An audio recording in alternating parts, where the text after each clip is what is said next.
Many thanks for joining us on Ebru Africa News. I am Annette Akisa. We'll jump straight into South Sudan, where top United Nations rights officials have vowed to do everything in their power to prevent conflict throughout South Sudan from sliding into genocide. The UN has also warned the warring factions that they would be held responsible if famine breaks out. The visit by UN High Commissioner for Human Rights, Navi Pillay, was prompted by a rebel attack on the South Sudanese oil hub of Bentiu this month that left hundreds dead, and a revenge assault by rivals on people sheltering in a UN base. The delegation noted that a personal power struggle between South Sudan's leaders is driving Africa's newest nation to a catastrophe. According to the United Nations rights chief, the warring factions are doing much to steer South Sudan to stability.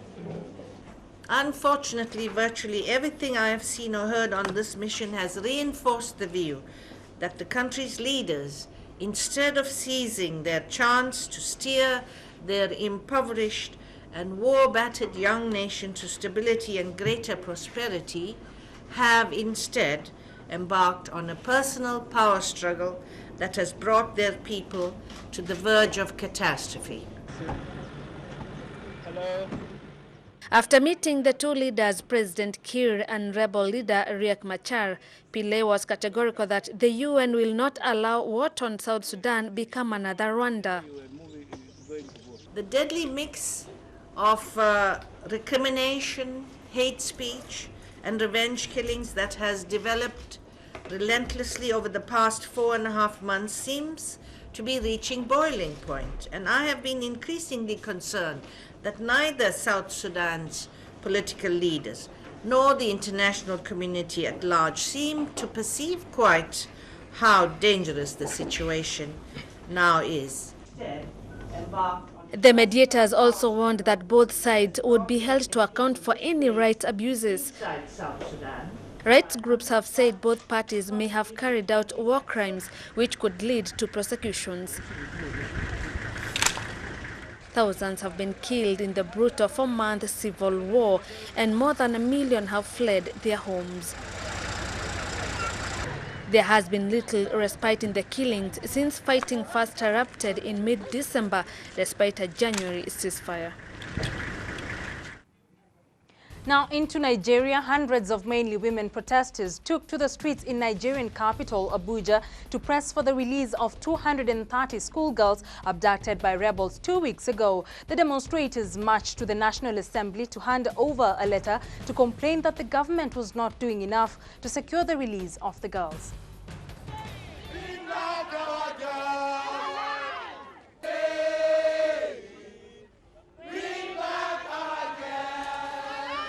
Scores of suspected Boko Haram gunmen stormed an all-girls secondary school in the village of Chibok in Borno State, packing the teenagers onto trucks and disappearing into a remote hilly area along the Cameroon border.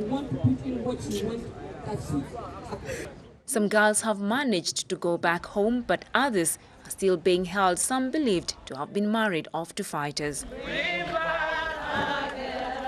Anger has mounted in recent days over the abductions. Parents have criticized the government's search and rescue efforts, and the number of missing girls has been disputed. The protest labeled the Million Woman March had been called by the Women for Peace and Justice organization. The demonstrators began their march outside the Hilton Abuja, one of Africa's most expensive hotels, where in a week's time, Nigeria will be hosting the World Economic Forum under tight security.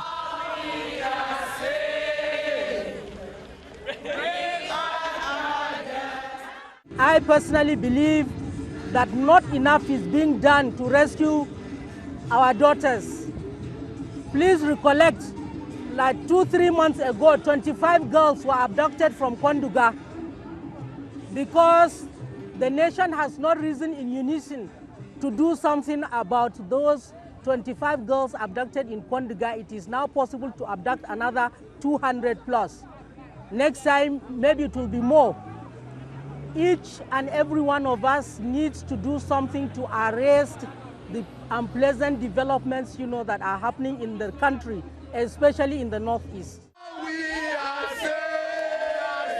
The scale and brutality of the school attack shocked a nation already long used to hearing about atrocities in an increasingly bloody 5-year-old insurgency. We are so frustrated at the fact that 234 children could get missing, and there's actually no coherent explanation as to exactly the search and rescue operation that's going on concerning them. The abduction has also become a symbol of the military's impotence in protecting civilians against insurgents, whose attacks appear to be getting less discriminating.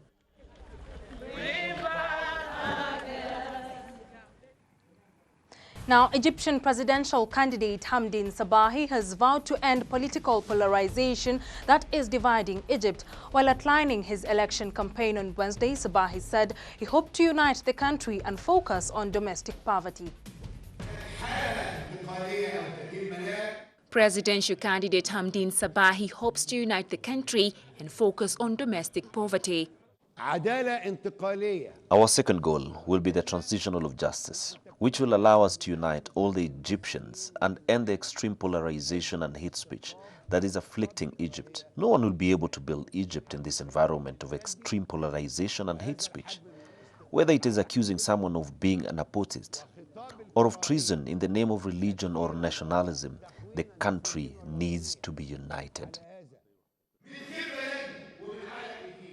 The announcement of the leftist politician's plans to run will enliven a race that Army Chief Field Marshal Abdel Fattah al-Sisi is widely expected to win. If America wants to respect Egypt's rights to be an active agent in the new world, where it has an independent role which protects interests of Egypt, then we do not want it as an enemy. My personal opinion is that the wisest foreign policy for Egypt currently is the one that pays attention to the internal poverty and backwardness and decreases the amount of wars across the borders. Sabahi's campaign has announced that it would mount a tough election campaign against former Defense Minister Abdel Fattah el-Sisi, dismissing those saying el-Sisi will win the presidential election. What will you offer me if I become president? Every Egyptian knows where his economic and social interests lie. I think the presidential programs are important. In fact, the only one which will determine who becomes president. A debate in the Egyptian people's right. It is the Egyptian people's right to view the two candidates in front of them, because the only real assessment committee is the Egyptian people in a public and live debate. Sabahi came third in the 2012 election, won by Mohammed Morsi of the Muslim Brotherhood, who was deposed by the army in July following mass protests against his rule. Over to Ukraine now. The International Monetary Fund has approved a $17 billion loan package for Ukraine if the country complies with specific economic reforms. The loan comes amid heightened military and political tension between Ukraine and neighboring Russia. The IMF assistance pledged in March was hinged on economic reforms in Ukraine, including raising taxes, freezing the minimum wage, and raising energy prices. The steps could, however, affect Ukrainians negatively and strain the interim government's hold on power. Urgent action was necessary. Decisive measures were taken by Ukraine, and decisive measures have just been taken by the IMF. So there has been a very strong endorsement for the program, which will release over the course of the next 2 years $17.1 billion in different installments over the course of those 2 years. The aid will unlock further credits from other donors intended to help Ukraine stabilize its economy amid its worst civil turmoil since independence in 1991.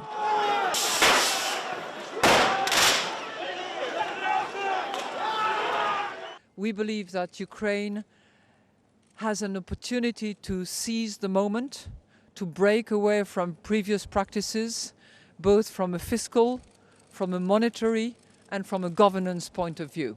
The IMF expects Ukraine to implement major reforms in its energy and financial sectors, including raising the price of gas for domestic consumers.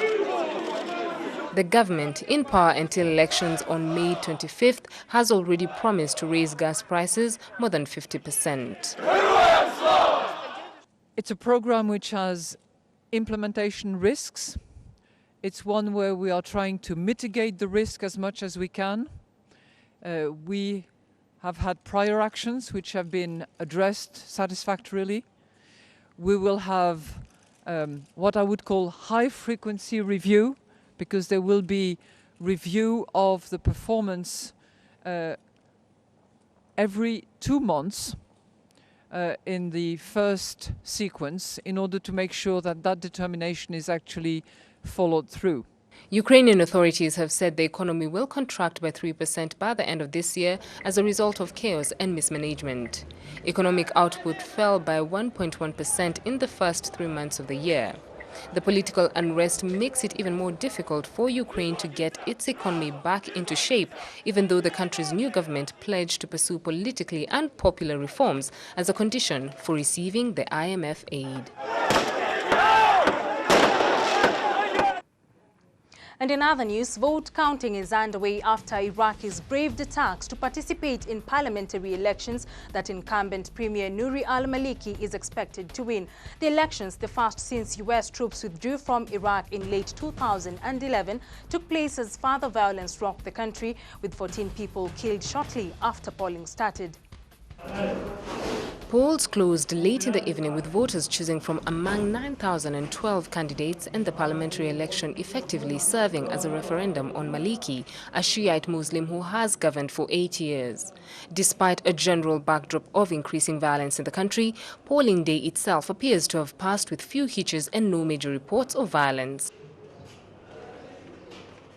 There was heavy presence of soldiers and police outside most polling stations in Baghdad. The roads leading to them were blocked off, far from their entrances, and voters were searched. The head of the polling center in Baghdad said that the day had run smoothly, with a voter turnout rate of 50%. The election process has successfully ended, and we congratulate the Iraqi people and those who participated in the voting. The election process here in the Al-Qarada district went well. Thanks to God that the percentage was more than 50%, and the process went smoothly and accurately, and there is not a single complaint. A UN team in Basra reported a high turnout there, and queues were evident in other mainly Shiite areas such as Karbala. Turnout was lower in Sunni regions, where residents were often afraid of the security services and Al-Qaeda-inspired militants. Political analysts say no party is likely to win a majority of the 328-seat parliament, and that forming a government is going to be an uphill task. Wednesday's seemingly calm election process was a contrast to the 2010 elections, when the capital was ripped by explosions, many of them sound bombs. Now, at least 18 people, including 10 children, have been killed in a Syrian government airstrike in the northern city of Aleppo. The attack came as a leading opposition figure expressed fear that it would be impossible to hold elections slated for June amid the civil war. A familiar sound echoes in Damascus. Allahu Akbar. Destruction follows as smoke rises in the latest clashes in Syria. New amateur video appears to show intensifying fighting between rebels and Syrian government forces. Reuters cannot independently verify the video, which was posted on a social media website. Allahu Akbar! The fighting comes a month before the country holds its first multi-candidate presidential vote in a decade. A leading opposition figure, though, says the elections will be impossible. The elections cannot be held in conditions where there is no security, no stability, or no election agenda. This is impossible in Syria. He says the crisis will only end with a peaceful solution. President Bashar al-Assad, meanwhile, is making plans for re-election. He appeared on state television Tuesday, meeting with the families of dozens of men killed in the country's civil war. His bid for re-election defies calls from his opponents to step aside and allow a political solution to the devastating conflict. More than 150,000 people have been killed in 3 years of violence. Moving on, 3 people were killed and 79 wounded in a bomb and knife attack at a train station in the far western region of China. Here are the details. Security is on heightened alert and riot police on standby in China's western province of Xinjiang after a deadly blast. 3 people were killed and 79 injured when attackers used knives and detonated explosives at Urumqi South Railway Station. The explosion was centered around this luggage abandoned near the station exit. It's the second time this station's been targeted in 2 months. Beijing blames this violence on separatists from the mainly Muslim Uyghur minority. The explosion happened as China's president was wrapping up a tour of the region. During his trip, he stressed the need for tough policing to fight terrorists. China's president has urged decisive actions against the attackers. Xinjiang has witnessed serious ethnic tensions in recent years. The region's Uyghur Muslim minority have long complained of repression under Chinese rule, an accusation Beijing denies. Acrobatics, juggling, mime and dance, it's all part of the show in Morocco's Shamsi Circus, meaning my son in English. The troupe's name references the positive impact it has sought to inspire in young people. Take a look. Acrobatics, juggling, mime and dance. It's all part of the show in Morocco's Shamsi Circus. Meaning my son in English, the troupe's name references the positive impact it has sought to inspire in young people here. 20 years ago, the circus started as an association for youths facing hardship. This association has sought to socialize them, to give them the desire to cooperate, to live together, to find meaning in their future. Shamsi was born here in the poor neighborhoods of Saleh by the ocean. In the days when cities and towns were fortified, among the tribal warriors were acrobats who could pass through the ramparts of city walls. Today, for students like Nadia, the circus is a way out in a country where 30% of young people are jobless.